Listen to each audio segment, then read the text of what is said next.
संक्षिप्त महाभारत के सभा पर्व में जरासंध की उत्पत्ति और शक्ति का वर्णन वैशंपायन जी कहते हैं। जन्मे जी, धर्मराज युधिष्ठिर ने श्री कृष्ण की बात सुनकर उनसे प्रश्न किया। उन्होंने पूछा, श्री कृष्ण, ये जरासंध कौन है?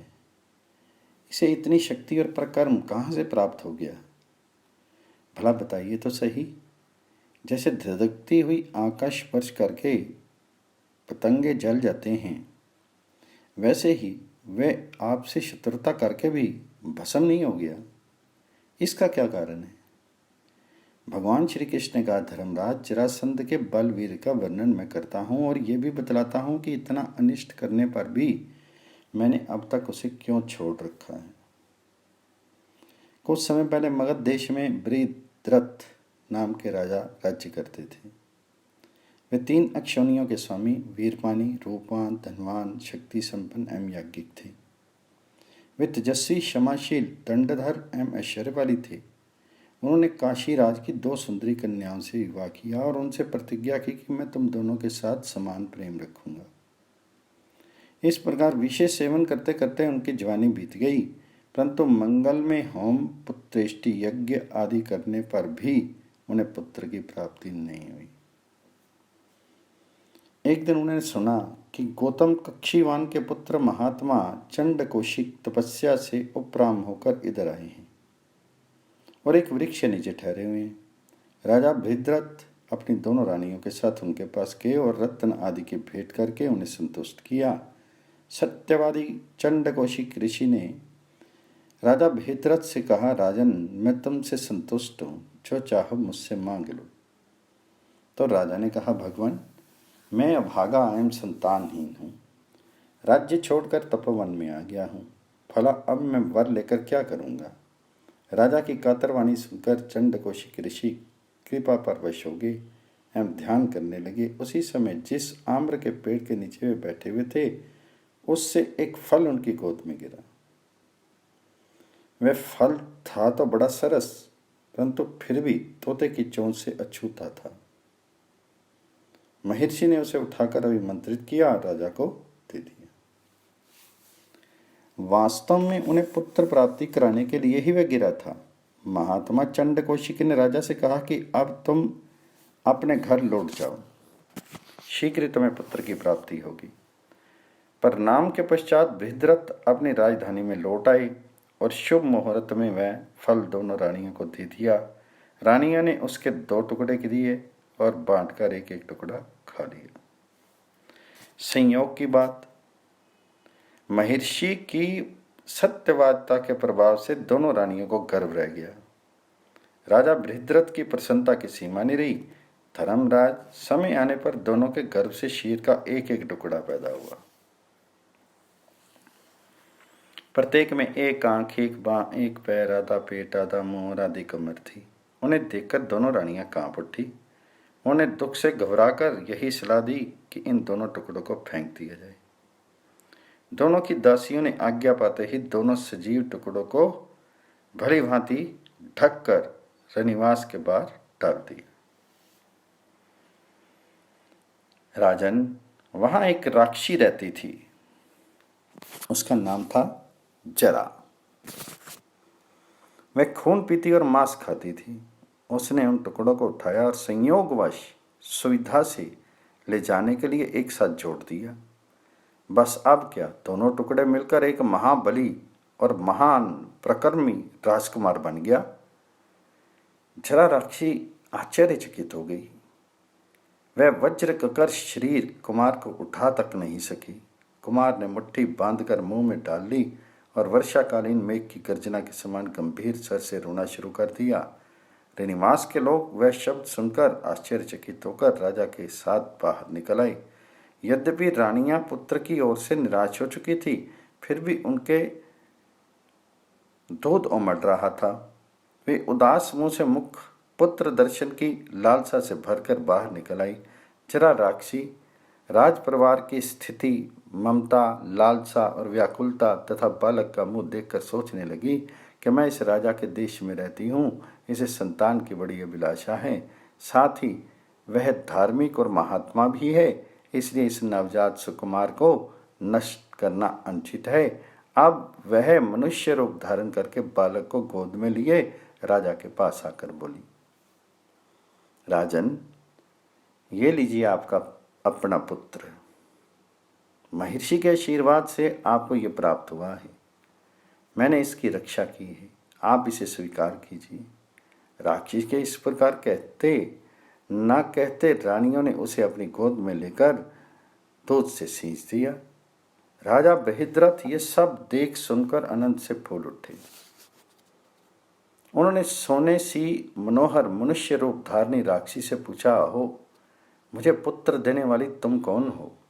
मुझको ऐसा जान पड़ता है कि तुम कोई देवी हो, क्या ये सत्य है? जरा ने कहा, राजन, आपका कल्याण हो। मैं जरा नाम की राक्षसी हूँ। मैं आदरपूर्वक राम से आपके घर में रहती हूँ। मैं सुमेरु श्रीखे पर्वत को भी निकल सकती हूँ।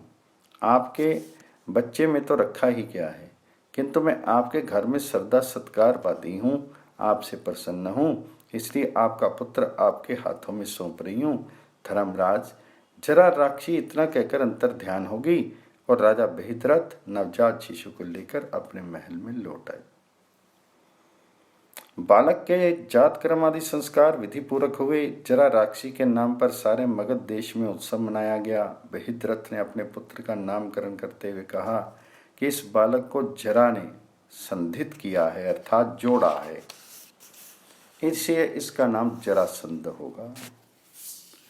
बालक जरासंध शुक्ल पक्ष के चंद्रमा के समान एवं हवन की हुई आग के समान आकार और बल में दिन दिन बढ़ने तथा अपने माँ बाप को आनंदित करने लगा। कुछ समय के बाद महर्षि चंड कौशिक पुनः मगध देश में आए। राजा ने उनकी बड़ी भगत की। उनने प्रसन्न होकर कहा, राजन, जरासंध के जन्म की सारी बातें मुझे दिव्य दृष्टि से मालूम हो गई थी। तुम्हारा पुत्र बड़ा तेजस्वी और यशस्वी, बलवान एवं रूपवान होगा।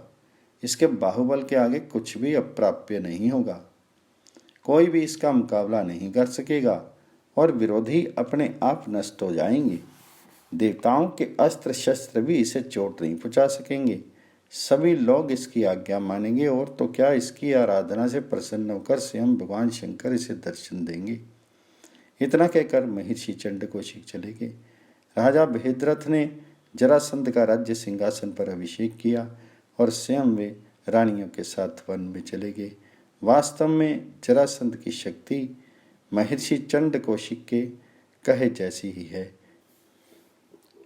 यद्यपि हम लोग बलवान हैं, फिर भी अब तक नीति की दृष्टि से उसकी उपेक्षा करते हैं। भगवान श्री कृष्ण कहते हैं, धर्मराज, जरासंध के मुख्य सहायक थे हंस और डिम्बक। वे मारे जा चुके। साथियों सहित कंस का भी सत्यानाश हो गया। अब जरासंध के नाश का समय आ पहुंचा है। आमने सामने की लड़ाई में देव दानव सभी के लिए उसको हराना कठिन है। इसलिए उससे द्वंद्व युद्ध अर्थात कुश्ती लड़कर ही उसे जीतना चाहिए। जैसे 3 अग्नियों से यज्ञ कार्य संपन्न होता है, वैसे ही मेरी नीति भीमसेन के बल और अर्जुन की रक्षा से जरासंध का वध सज सकता है। जब एकांत में हम तीनों से उनकी भेंट होगी तो वह अवश्य किसी न किसी के साथ युद्ध करना स्वीकार कर लेगा। ये निश्चित है कि वह घमंडी भीमसेन से ही लड़ेगा। इसमें कोई संदेह नहीं कि भीमसेन उनके लिए यमराज के समान प्राणांतक है। यदि आप मेरे हृदय की बात जानते हैं, मुझ पर विश्वास करते हैं, तो भीमसेन और अर्जुन को द्रोहर के रूप में मुझे दे दीजिए, मैं सब काम बना लूँगा। वैशंपायन जी कहते हैं, जन्मेजय, भगवान श्री कृष्ण की वाणी सुनकर भीमसेन और अर्जुन प्रसन्नता के मारे खिल उठे। उनकी ओर देखकर युधिष्ठिर ने कहा, श्री कृष्ण, उफ, ऐसी बात मत कहिए। आप हमारे स्वामी हैं, हम आपके आश्रित हैं, सेवक हैं। आपकी वाणी, आपका एक एक अक्षर सत्य है। आप जिसके पक्ष में हैं उसकी विजय निश्चित है। आपकी आज्ञा में स्थित होकर मैं तो ऐसे समझ रहा हूँ कि जरासंध का वध, कैदी राजाओं का छुटकारा, राजसूय यज्ञ की समाप्ति, सब कुछ सकुशल समाप्त हो गया। स्वामी, आप सावधान होकर वही कीजिए जिससे काम बने। आप तीनों के बिना मैं जीना पसंद नहीं करता। अर्जुन के बिना आप और आपके बिना अर्जुन रह नहीं सकता। आप दोनों के लिए कोई भी अजय नहीं है। आप दोनों के साथ भीमसेन सब कुछ कर सकता है। आप नीति निपुण हैं। आपकी शरण ग्रहण करके ही हम कार्य सिद्धि का प्रयत्न करेंगे। अर्जुन आपका भीमसेन अर्जुन का अनुगमन करे। नीति, जय और बल के मेल से अवश्य सिद्धि मिलेगी। तो वैशंपायन जी कहते हैं, जन्मेजय युधिष्ठिर की अनुमति प्राप्त करके श्री कृष्ण, भीमसेन और अर्जुन तीनों भाई मगध के लिए चल पड़े। पदमसर, कालकोट, गंडकी, महाशोन, सदानीरा, गंगा, चरमनमती आदि पर्वत और नदी नदों को पार करते हुए वे मगध देश में जा पहुंचे। उस समय वे लोग वल्कल वस्त्र धारण किए हुए थे। कुछ ही समय में वे श्रेष्ठ पर्वत गोरथ पर पहुंच गए। उस पर बड़े सुंदर सुंदर वृक्ष एवं जलाशय थे। गौओं के लिए जो वह मुख्य क्षेत्र था, वहां से मगधराज की राजधानी स्पष्ट दिख रही थी। वहां पहुंचते ही उन लोगों ने सबसे पहले राजधानी की पुरानी बुर्ज नष्ट भ्रष्ट कर दी। तदनंतर मगधपुरी में प्रवेश किया। इन दोनों वहां बड़े अशकुन हो रहे थे। ब्राह्मणों ने जाकर जरासंध से निवेदन किया कि अरिष्ट की शांति के लिए जरासंध को हाथी पर चढ़ाकर अग्नि की प्रदक्षिणा करवाई। स्वयं मगधराज ने भी अरिष्ट शांति के लिए बहुत से नियमों का पालन करते हुए उपवास किया। इधर भगवान श्री कृष्ण, भीमसेन और अर्जुन अस्त्र शस्त्रों का परित्याग करके तपस्वियों के से वेश में जरासंध से बाह्य युद्ध करने का उद्देश्य रखकर नगर में घुसे। उनके विशाल वक्षस्थल देखकर नागरिक चकित एवं विस्मित हो रहे थे। उन्होंने क्रमशः जन संकीर्ण एवं सुरक्षित 3 ड्योढ़ियां पार की। वे निशंक भाव से जरासंध के पास पहुंच गए। जरासंध उन्हें देखते ही खड़ा हो गया। उसने अर्ध्य पाद्य मधुपर्क आदि से उनका सत्कार किया। जन्मेजय श्री कृष्ण आदि के वेश में उनके आचरण का कोई मेल नहीं था, इसलिए जरासंध ने कुछ तिरस्कार पूर्वक कहा, ब्राह्मणों में जानता हूं कि स्नातक ब्रह्मचारी सभा में जाने के अतिरिक्त और किसी भी समय माला और चंदन धारण नहीं करते। आप लोग बताइए कौन है? आपके कपड़े लाल हैं, शीर पर पुष्पों की माला और अंगराग भी है। आप लोगों की भुजाओं पर धनुष की प्रत्यंचा का निशान स्पष्ट झलक रहा है। आप लोग द्वार से होकर क्यों नहीं आए? निर्भयतापूर्वक वेश बदलकर और बुर्ज को तोड़कर आने का क्या कारण है?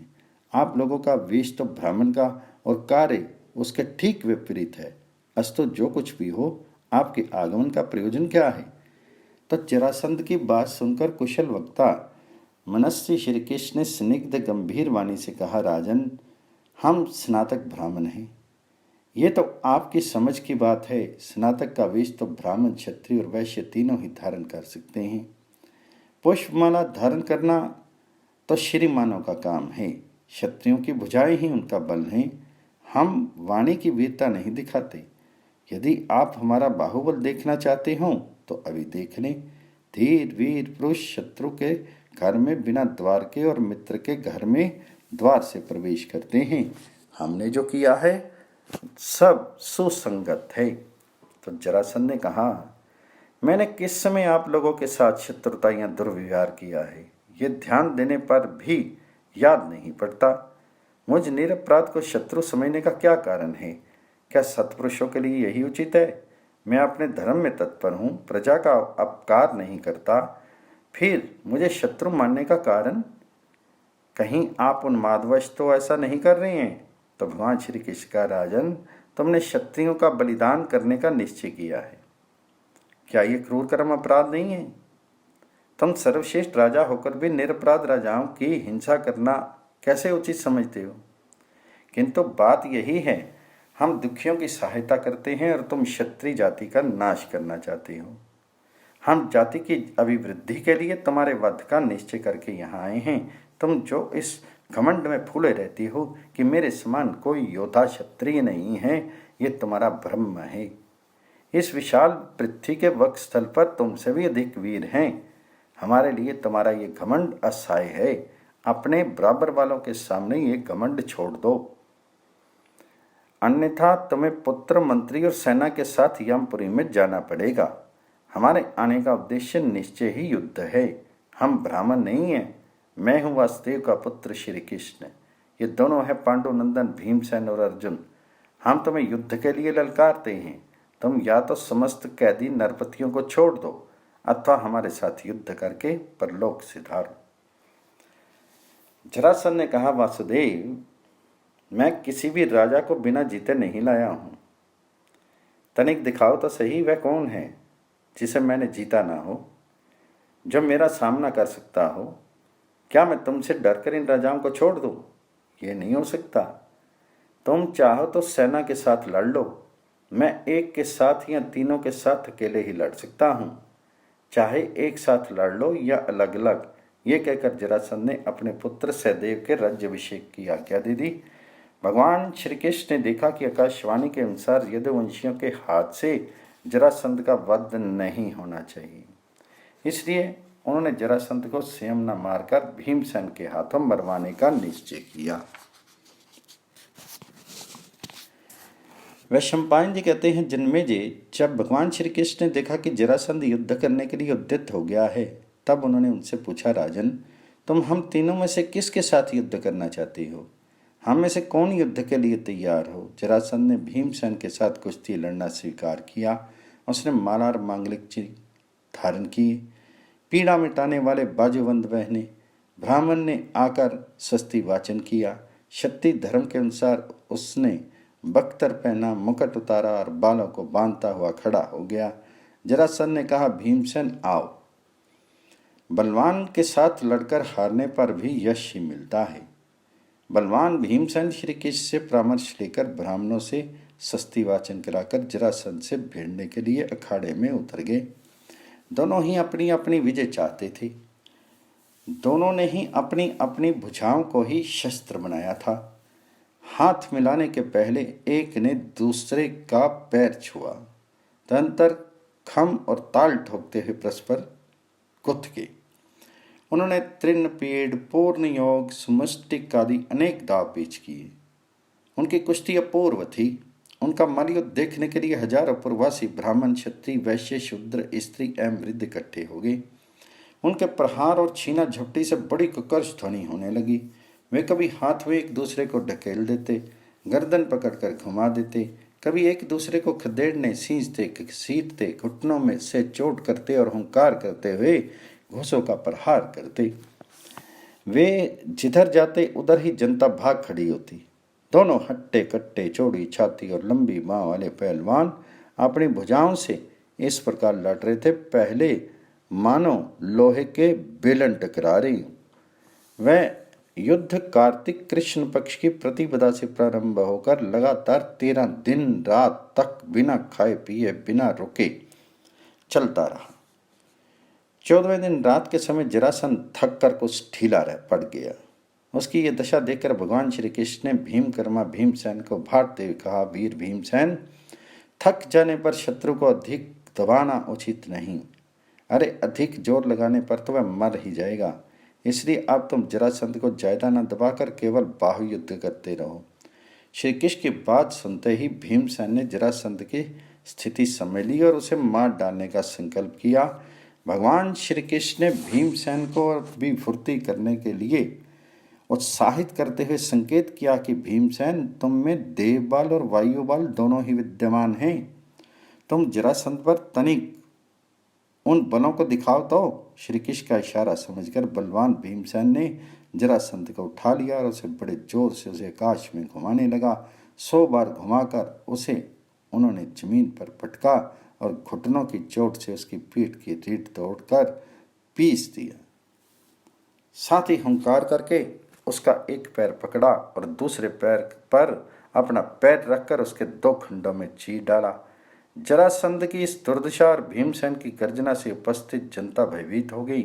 स्त्रियों के थे खरपात तक की नौबत आ गई।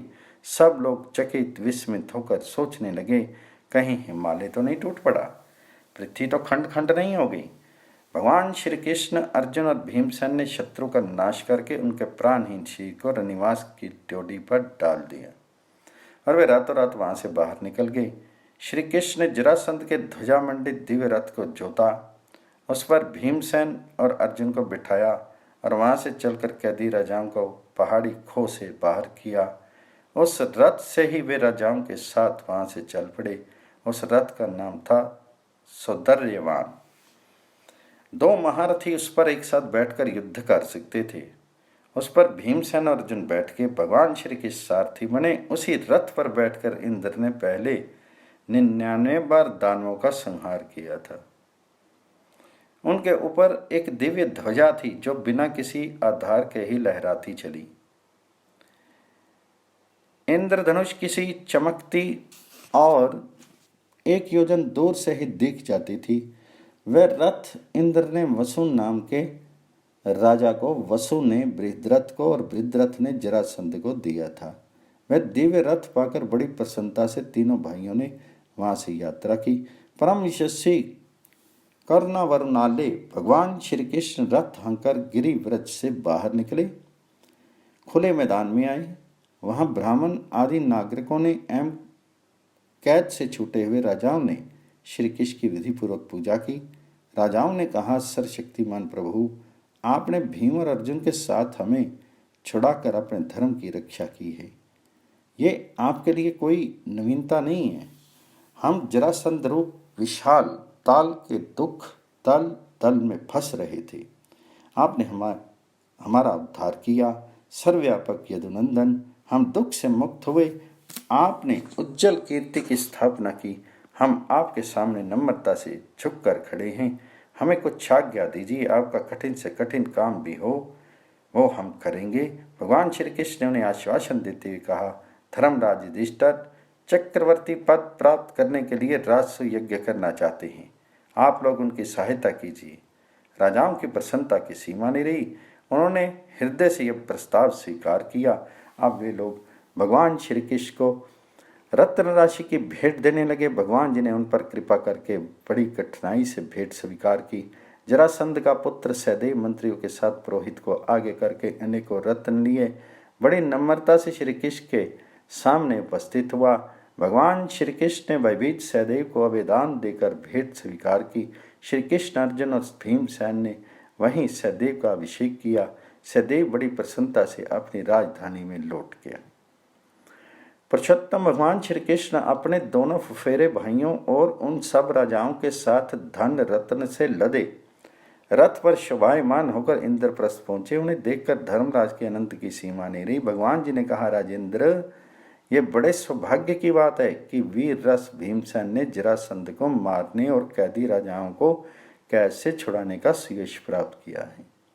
इससे बढ़कर वो क्या आनंद हुआ कि भीमसेन और अर्जुन कार्य सिद्ध करके कुशल निर्विघ्न लौट आए। धर्मराज युधिष्ठिर ने बड़ी प्रसन्नता से भगवान श्री कृष्ण का सत्कार किया और अपने भाइयों को प्रेम से गले लगाया। जरासंध की मृत्यु से सभी पांडव आनंदित हुए। उन्होंने सब बंधन मुक्त राजाओं से मिल भेंट कर उनका यथोचित आदर सत्कार किया और समय पर उन्हें विदा किया।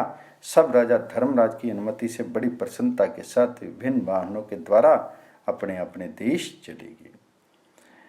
परम प्रवीण भगवान श्री कृष्ण ने इस प्रकार जरासंध का वध कराकर धर्मराज की अनुमति प्राप्त करके कुंती, द्रौपदी, सुभद्रा, भीमसेन, अर्जुन, नकुल, सहदेव और धौम्य से विदा ली तथा उसी रथ पर जो जरासंध के यहाँ से ले आए थे युधिष्ठिर के कहने से सवार होकर द्वारका की यात्रा की।